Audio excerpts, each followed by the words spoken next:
guys, welcome back to another episode in the playthrough of Assassin's Creed Unity. Again, check out the detail on that little water tap. It's amazing. We are heading back to the Cafe Theater, doing one of the primary missions. What the hell is this sign? Is that a sign? Nope. Primary campaign mission to unlock more abilities and stuff to also take on the higher level side missions, because I wanted to do all the Cafe Theater side missions, but they are actually already now requiring quite a high level Arno. So let's first do a couple of primary campaign missions. Because oh, holy shit, these guys with spears, they are really dangerous. Holy shit. Man, there are a lot of these guys. There are a lot of those annoying red guards. Anywho, yeah, the idea... Oh, I'm going in the wrong direction, actually. The idea is to do some primary campaign missions, because some of the weapons and skills that are quite handy require you to have completed a minimum amount... require a minimum amount of progress in the main campaign. Holy shit, after the little mission I did in the previous episode, it seems the amount of these extremists has been bumped up significantly, which is quite annoying. They're everywhere suddenly. Just a sheep in wolf's clothing. Get... what the hell? Faction fight. Guards in blue always attack extremists in red first. Avoid attacking them to reduce conflicts. Indeed, that was my strategy all along.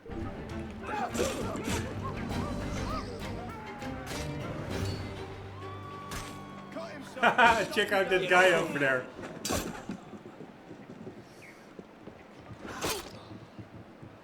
Good work. Good work, guys. Good work.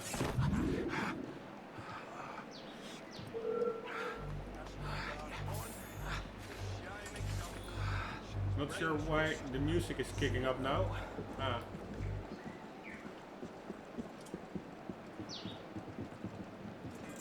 Do you dare confront the law? No. I was antagonizing the extremists that passed by. It's over for you, rogue! Oh shit. So apparently, if they do see you looting bodies, it's not the best. Alright, where is the dudes that we need to meet up with? Go to the... kill the guard, sabotage the bell, kill the thug, loot the evidence, escape the conciergerie. What the hell was the conciergerie? No idea. Go to the rendezvous point, go to Cafe Theater. I think the conciergerie is actually one of those buildings. Let's quickly check that out. Locations, general, here it is. This is where we were. This palace was the seat of the kings of France from the 10th century to the middle of the 14th, when Charles V abandoned it for the Louvre. By the early 15th century, it was primarily used as a prison, though the name conciergerie, from concierge, keeper of the royal palace, stuck. By the time of the revolution, the conciergerie was the main prison in Paris. For many, it was the last stop before execution, which earned it the nickname antechamber of the guillotine. The conciergerie was also called the most lucrative furnished lodging in Paris.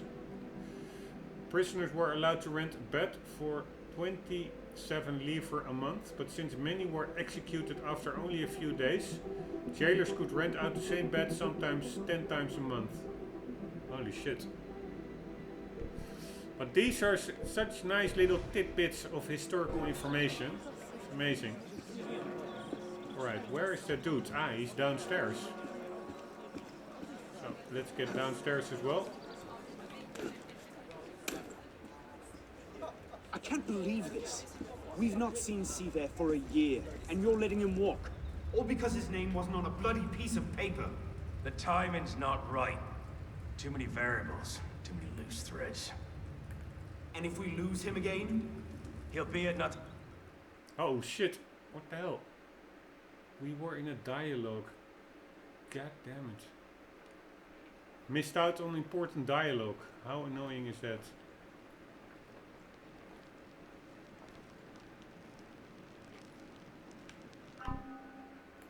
That was very annoying. You can replenish your tools, ammunition and medicine at shops. The shops are often found near fast travel locations and social clubs. Find more shops by synchronizing viewpoints to reveal more of the map. Anyways, this is super annoying. I want to get all the story bits and intricacies. And I enabled the HUD. I saw a big green dot with go besides it. So I press the interact button in the door and then the dialogue cuts out. That is bad game design, to be frank. Can't I... Sorry, but this really annoys me. Can't I reload the last checkpoint? Yes, screw this shit. Probably it already saved after we entered, but it's just... I can at least try. Ah, nice. Did not.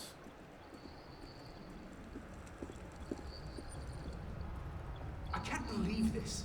We've not seen Seaver for a year, and you're letting him walk. All because his name wasn't on a bloody piece of paper. The timing's not right. Too many variables, too many loose threads. And if we lose him again? He'll be at Notre Dame tomorrow, if he keeps to the schedule we found. You might have shared that earlier. You see, that was an interesting piece of information.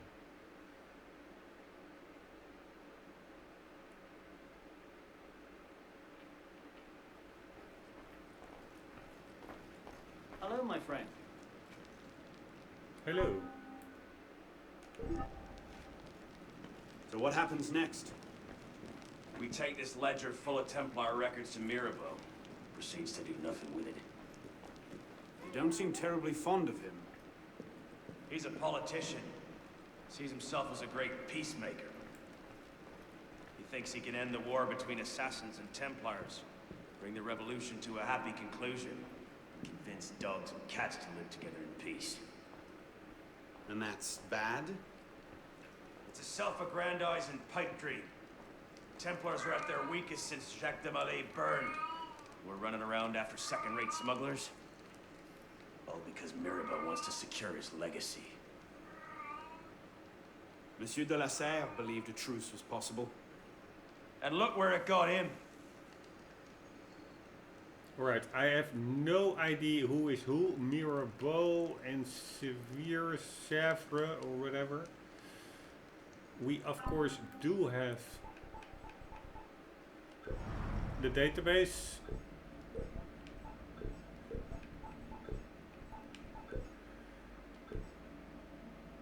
The Sever. This is the guy, I think the killer of Monsieur de la Serre. Born on December 1st, 1725. This is the guy that will tomorrow be in the Notre Dame. Born on December 1st, 1725. In Louisbourg, New France, Sever was the son of a lieutenant in the Swiss regiment, the Carrer. Oh, the Swiss army, terrifying. If you find the idea of a bunch of men in feathery hats and leathery shorts standing around with pocket knives refusing to take sides, terrifying. Like his father, Sever chose to make his career in the army, serving in New France and the West Indies before returning to Europe in 1785, where he opened a shipping business. Right, a shipping business, very diplomatic way of saying Templar artifact smuggling. We've got data linking Sever to everything from funding Haytham Kenway's operation in the American colonies to the disastrous attempt to recover. Well, never mind. You're not cleared for that. Just keep an eye on this one, yeah? Right, so that is Sever, but also this Mirabeau dude. So that's this guy. Honoré Gabriel Riquetti, Comte de Mirabeau. Comte is like Count. Born at Le Billon, Mirabeau suffered a virulent case of smallpox at a young age which left his face scarred with pockmarks. His family was quite wealthy and his father obtained for him a commission in the cavalry, but the army was poor fit for him. Young Mirabeau became embroiled in an affair with his colonel's wife. When the affair came to light, Mirabeau's father had him imprisoned on the Ile de Ré. He spent many years in and out of prison, always one step ahead of creditors, and more often than not, angry husbands. Alright, but I don't really remember this guy, Mirabeau. Is that a guy who met up with someone? I have no idea. Anyways, let's also read Arno. I think we already read it, but let's do it again. Born to Charles and Marie Dorian in 1768, Arno appears to have spent most of his early childhood traveling around Europe and North Africa with his father, his mother having left after what was described as a philosophical difference. Philosophical difference here can be taken to mean found out her husband killed people for political reasons. I imagine she was very keen to consciously uncouple from that guy as quickly as possible. Arno drops out of the historical record until the mid-1780s when his name comes up in several dispatches from the Marshalsea in and around Versailles. Fragmented records identify him as a prisoner in the Bastille in 1789. That was what we already played in previous episodes, I would think. But he was not among the prisoners liberated when the fortress was stormed. I'm now thinking, how the hell did Arno end up in those earlier episodes in the Bastille again? That just where the story started? Or was he thrown in there? No idea. But he was not among the prisoners liberated when the fortress was stormed. The only other direct reference to an Arno Dorian are in the Journals of Napoleon in entries dated August 1792, October 1795 and May 1808. I'm still working to dig up more details on Arno's relationship to Napoleon. Suffice to say they had an interesting friendship in the way that a philosophical difference can be interesting. Alright, Sever, we read François de la Serre, that is the father of Elise, the girlfriend of Arno, and I think also his so-called guardian, where but he also got killed in an earlier episode. So not only Arno's father got killed when he was a child, not too long ago the father of Elise got killed as well, and Arno blames himself for that because there was a letter warning this guy for an imminent attack on his life, and due to circumstances Arno could not deliver that letter in person, and hence he was not aware that assassins came for him and he got killed, and Arno blames himself for it, which is actually a really cool premise for this whole game. Like the story, it's like a redemption story of Arno, like really want to wrong a right. He wasn't even that wrong, it is just he feels he was wrong and he wants to right that wrong of death of his girlfriend's father, François de la Serre. Little information about François de la Serre survives. A minor nobleman, he kept an estate in Versailles and a smaller house in Paris, and was known to be a close confidant of the king and of Mirabeau. Alright, and this is that Mirabeau guy. So that Mirabeau guy was, I think, a good guy if he was a friend of François de la Serre, who himself was a good guy. I'm still not really Ah, wait, we didn't even read the whole Mirabeau story. I cut off too quickly.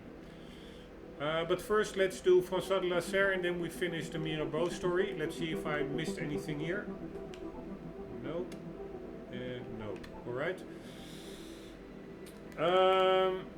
A close confidant of the king and of Mirabeau. His wife Julie died sometime around 1777 and de la Serre was left to raise his daughter Elise on his own. He died under mysterious circumstances in 1789.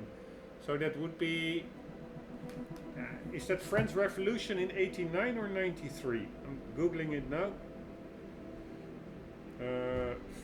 French Revolution. Yeah, it's in 89. So that was yeah, earlier this year. Recently he got knocked off. You see this sort of whitewashing a lot when a notable Templar falls out of favor. Someone steps out of line or fails to keep up with the time and suddenly the rich tapestry that is a unique, lovely human being is reduced to a historical footnote about how terrible they are. Right, I really don't all those asterisks, they could have dished them. They are often like, they are notes about, yeah, I think the modern day person who maintains this database, he makes his own personal annotations and they're often like jokes, but the jokes are never funny. And the comments themselves, they try to be witty and clever, but yeah, they fall on deaf ears. I have no idea what he's trying to say. So let's try it again. Little information about François de la Serre survives. A minor nobleman, he kept an estate in Versailles and a smaller house in Paris and was known to be a close confidant of the king and of Mirabeau. Alright, that's totally neutral. His wife, Julie, died sometime around 77 and de la Serre was left to raise his daughter, Elise, on his own. Alright, so neutral, factual, somewhat positive information. He died under mysterious circumstances. Alright, factual. And then it says you see this sort of whitewashing a lot when a notable Templar. Alright, I assume that François de la Serre could be a Templar, I have no idea. Falls out of favor. Out of favor from whom? Someone steps out of line or fails to keep up with the time and suddenly the rich tapestry that is a unique, lovely human being is reduced to a historical footnote about how terrible they are. There is nothing terrible in this first paragraph, so what the hell do they mean?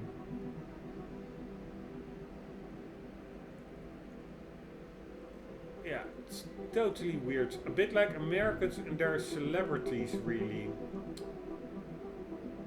Oh, it's really bad writing. The database itself is terrific with all the little details and the description of the historical buildings and people. But these footnotes, they could really done without it. Anyways, the Mirabeau, the Mirabeau, Count of Mirabeau. Right, we already read the first paragraph. He was having an affair with his colonel's wife. Later, while imprisoned at Fort de Joux, he seduced his jailer's wife and escaped with her. He settled in Amsterdam, where he became involved with various occult societies. Later arrested by the police, he was again imprisoned for 3 years in the castle of Vincennes,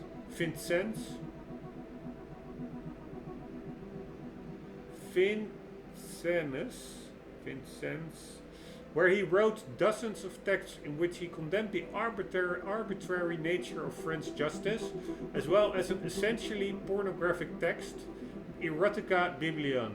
And now again comes a supposedly funny footnotes. At this point I should just say, this bad-hopping, war-dodging, erotica writing, anti-establishment gigolo sounds like the most Frenchman ever. I mean, he took Frenchmanhood to whole new heights. And when I say Frenchmanhood, I'm talking about his level of Frenchness. not his French manhood. Again, a joke that is totally not funny. Actually, I'm talking about that as well, and it actually gets freaky. Once released, or how do you say, not freaky is not the right word.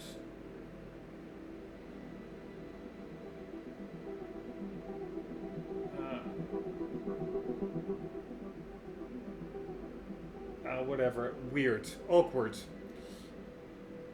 Once released from prison, his life changed when in Neuchâtel he met the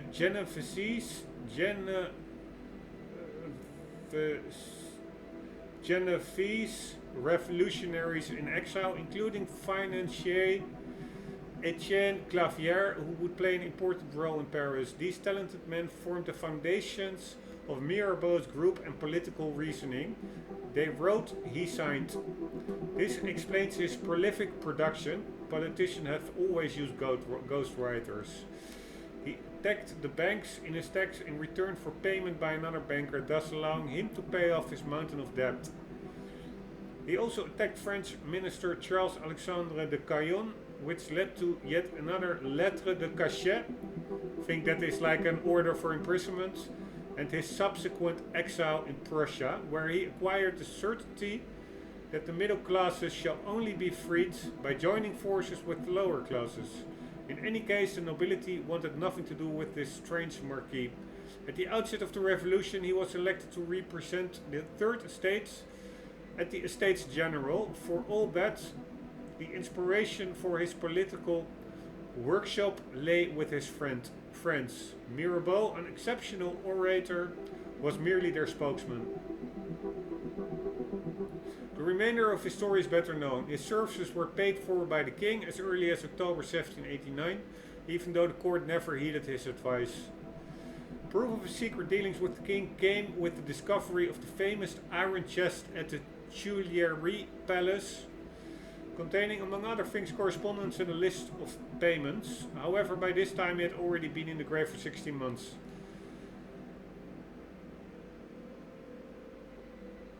The remainder of the story is better known. He was paid by the king. Alright.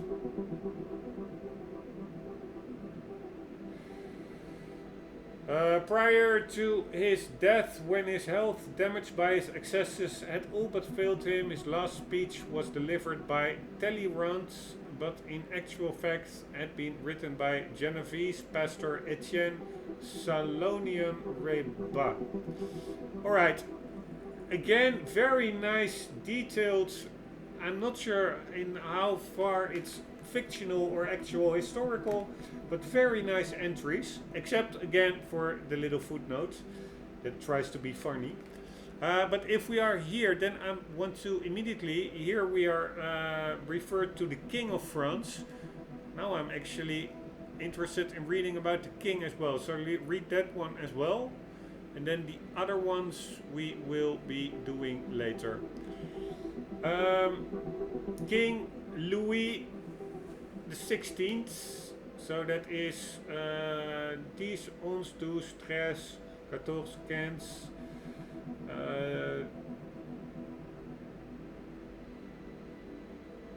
3, 4, 5, 6, 10, 16. I think 16th is 16. 1, 2, 3, 14, 15, 16. Yeah, I think so. And then it's 17, 18, 19, 20. Counting from 11 to 20. Anyways, Louis was never meant to become king, but his father died in 1765, followed by his two older brothers. When his grandfather Louis XV died in 1774, he came to a throne for which he was ill prepared. Louis and his wife would fail to provide France with an heir for 7 years, to the derision of the French people. Even the celebrations of their wedding day would end in tragedy, with the death of 100 Parisians following a stampede at a fireworks display. An indecisive man, in the words of one deputy, the king spent his whole life saying each evening that he was mistaken that same morning. Ah, I already read this part. As his younger brother, the future Charles X, would say, not without irony, trying to get Louis to hold to a position was like trying to hold greased billiard balls together. Amazing the phrase never caught on really, but then trying to get a phrase to catch on is like oiling a hammer and expecting a cat to marry it. You can use that one if you like. Again, not super funny. His 19-year reign would become increasingly agitated since the court was incapable of reform.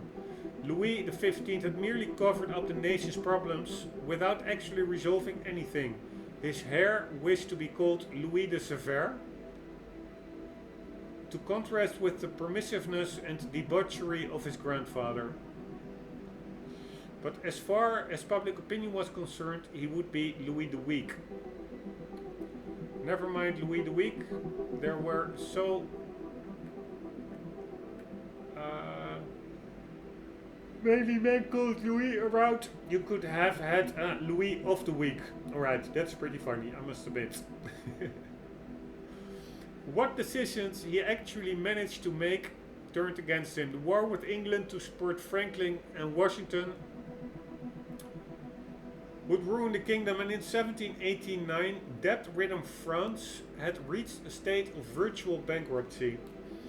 Totally forgot that actually France fought against England in the independence wars of the US. Pretty interesting. This situation was exacerbated by the trade treaty with London. The British, who were way ahead of the French technologically, inundated France with their industrial products, spelling ruin for French artisans. I also want to read this part on the king because there's like this prologue in this game which was pretty ruthless, in which I think the last Templars, I think, or Assassin Brotherhood dudes was killed by the King of France, I think. So I want to get a feel for whether this king was like a good guy or a bad guy. If it was the same king, I'm not sure. But anyways, they really ended the whole Templars and the I think the Brotherhood, Assassin's Brotherhood circle. They were all rounded up and put to jail, and their riches were confiscated because actually that king was in financial distress. So if that really points to that being actually this dude, considering what we just read about France in 1789 being in a state of virtual bankruptcy. The only thing is that the prologue in which that happened was way earlier,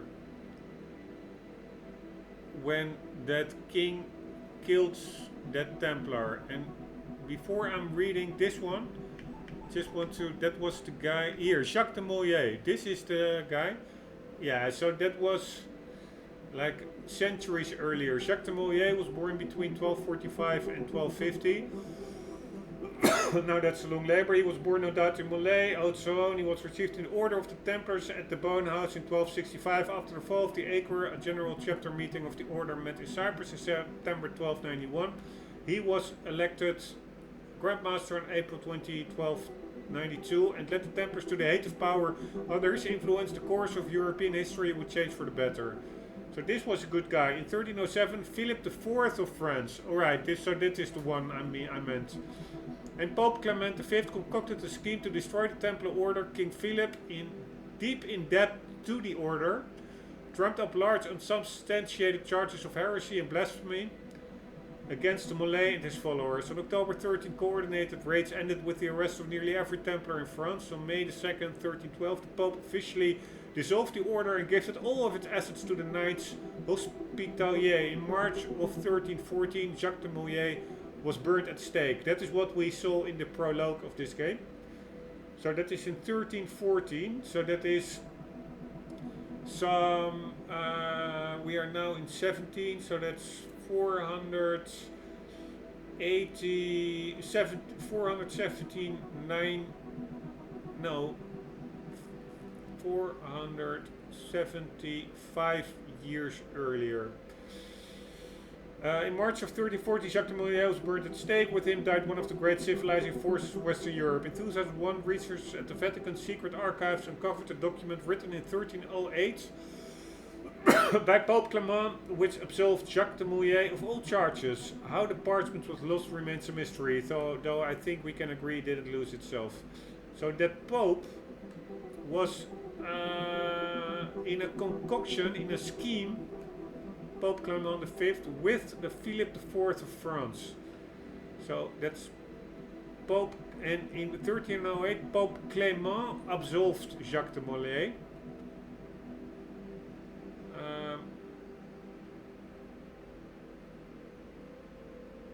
That was actually 6 years before his death. So yeah, that's the same Pope. So in 1307, the Pope had like this whole scheme with Philip IV to round up all the Templars and to get their monies. And then 1 year later, he actually read a document saying he is absolved of charges. And that document gets lost, and then 6 years later, Jacques de Molay ends up at the stake. Anyways, that was the end of the positive side of that dude, Jacques de Molay for the Templars. His positive influence for quite a while, but now that the Brotherhood is back, of course. And this is another king we are now reading about, like 375 years later. After that Philip dude, Philip the Fifth, it was the fourth. And this is Louis the 16th, but he is also in dire financial need. And that's why I thought it might have been the same monarch, but it's actually a totally different era. But let's read on this dude, whether this guy is a good or a bad guy. What decisions he actually managed to make turned against him. The war with England to support Franklin Washington would ruin the kingdom, and by 1789 debt-ridden France had reached a state of virtual bankruptcy. This situation was exacerbated by the trade treaty with London. The British, who were way ahead of the French technologically, inundated France with their industrial products, spelling ruin for French artisans. All pretty interesting, probably historically accurate to note that England was so far ahead at that time. Some of these products would even be used in the revolutionary riots. While food shortages were due to bad crops and weather, those who were hungry blamed them on the rich. Meanwhile, pampered and pensioned in Versailles, far away from their roots, the nobility had become another adversary that would further undermine the system. The same went for the lower orders of the clergy, who shared the general misery of their flock. The king didn't see it coming. The nobles would bring about a revolution to which they would fall victim.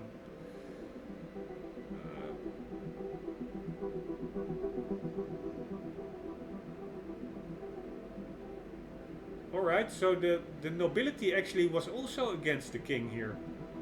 Meanwhile, pampered and pensioned in Versailles, far away from their roots, the nobility had become another adversary that would further undermine the system.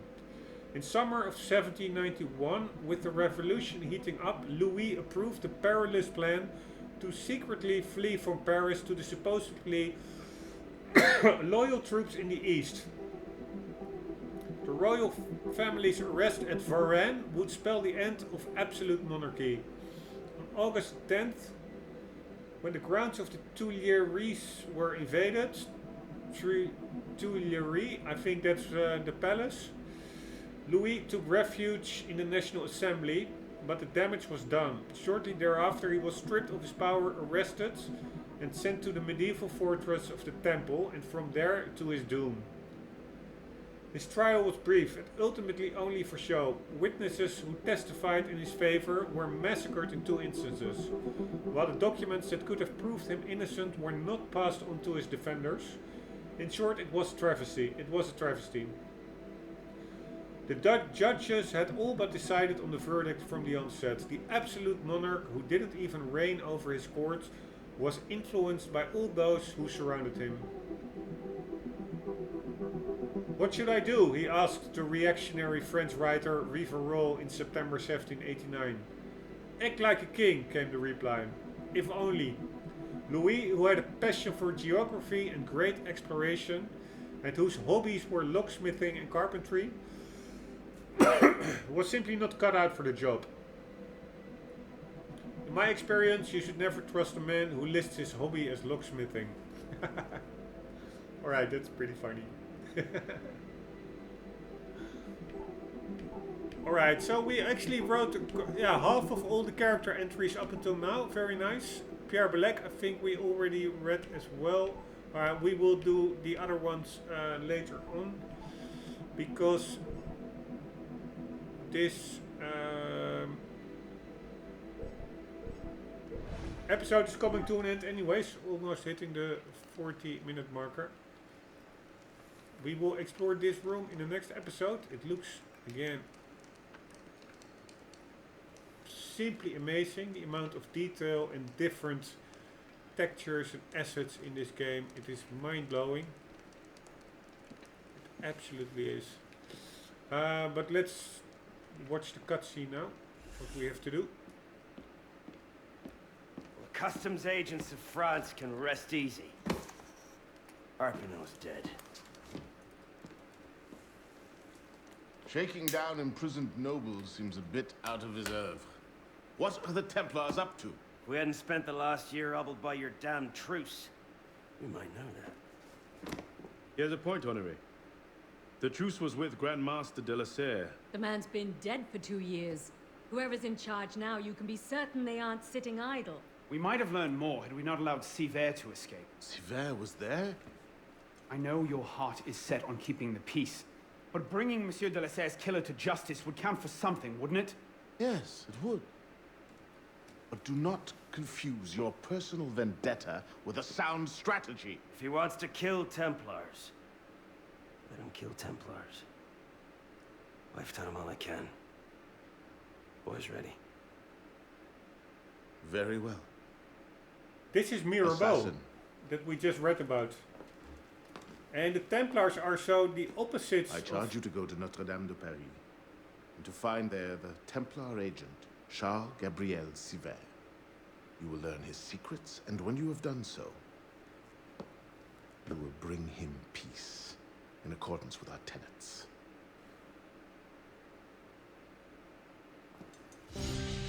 Wow, so cool. These games, like, they are well acted, well written. You will bring him peace. That is such a cool way of saying you will snuff the life out of him. Yeah, it's just amazing. But anyways, I'm happy that we memory complete challenge. Cover kills. I didn't do it. Keep up with Bellic. I didn't do that. So I had a really bad score at this memory. Maybe if I, depending on how well I do 100% runs in all the sequences, if I only have like a couple left after I finish the game, I might do them over to really get like 100%. Otherwise, if I really mess up continuously, I won't bother trying to 100% them all, because that would be like replaying the whole game, so to say, and I'm already taking way longer than the average playthrough. And up front, the first time around, you don't know what the challenges are, I think, unless maybe you can look them up in the progress tracker, but I do not think so. We can check that now, by the way. We have a new mission. So let's see if the challenges are immediately opened. Sequence 3. Replay. This one was gold, but challenges are not good.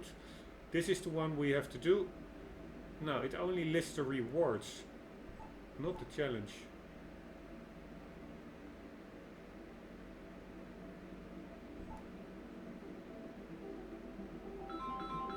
No. Hitting the timer.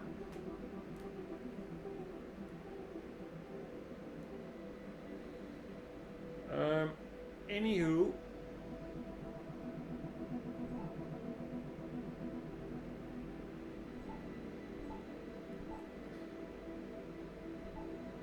Even if you do not get all the challenges, you do get the gold status. This one has one challenge open. This one has two open. This one is our current objective, and indeed you only see the challenges afterwards. So depending on how many I have to mop up afterwards, I might replay them, but and only focus on those challenges. But for now, let's just not worry too much about them. Anyways, it is pretty cool that I actually checked that database, because that Mirabeau dude is actually the leader of the assassins, it seems. The one we just read his bio, and not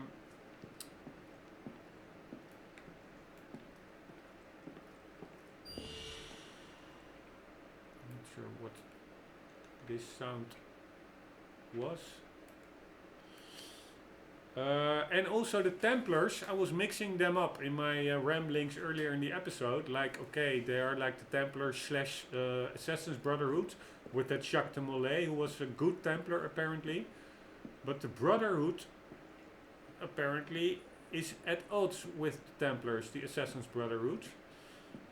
So I'm not sure how that all works in. Jacques de Molay was a good Templar, so either that whole organization, after it was disbanded by that King Philip, it was, or something, the fourth, they became corrupted, or they are still a good organization, and actually the Brotherhood of Assassins is the crooked organizations. But I cannot imagine that latter possibility, because despite being assassins, they do have a moral code, and you play as something of like a hero, albeit a dark hero. The Arno and all the protagonists in the AC games, they are heroes, so to say. They are good guys.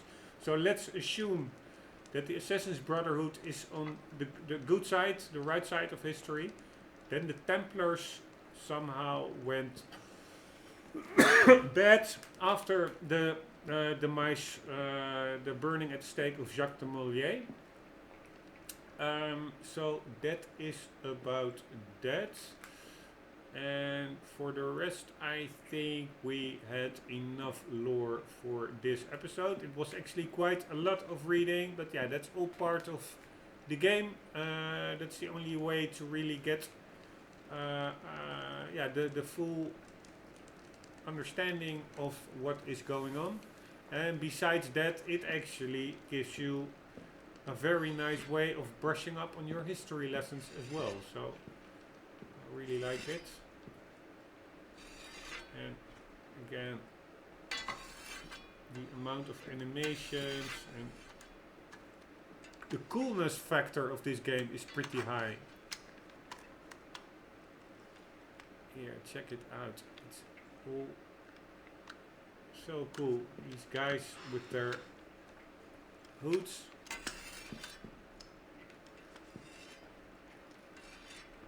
And also no continuous music in this game. Also very refreshing. Just let the sound effects do their, have the spotlight, so to say. Really nice. Instead of a continuous beat of background music, which, if cool music, it's nice. But if you hear it over and over again looping, it gets old very quickly. So this way, mixing it up with actual in-game environmental sounds without music, mixing that up with intermittent musical scores is, in my view, the way to go. Really lets you be in the world more. I also always did that often with Kingdom Come Deliverance or Skyrim Special Edition. I just turned off the music. It's so much more, and not the whole game, but a big part of the game I just put it off to hear the birds chirping, hear the footsteps, hear so much sounds that you otherwise would not pay attention to because the music is continuously overshadowing it. So yeah, that is my last ramblings of this episode. Sorry, it's a lot of rambling, a lot of reading, not a lot of action, but it is what it is. Guys, hope you still enjoyed it somewhat. I hope to see you in the next episode. And for the meantime, do not forget, always do keep on gaming. See you later.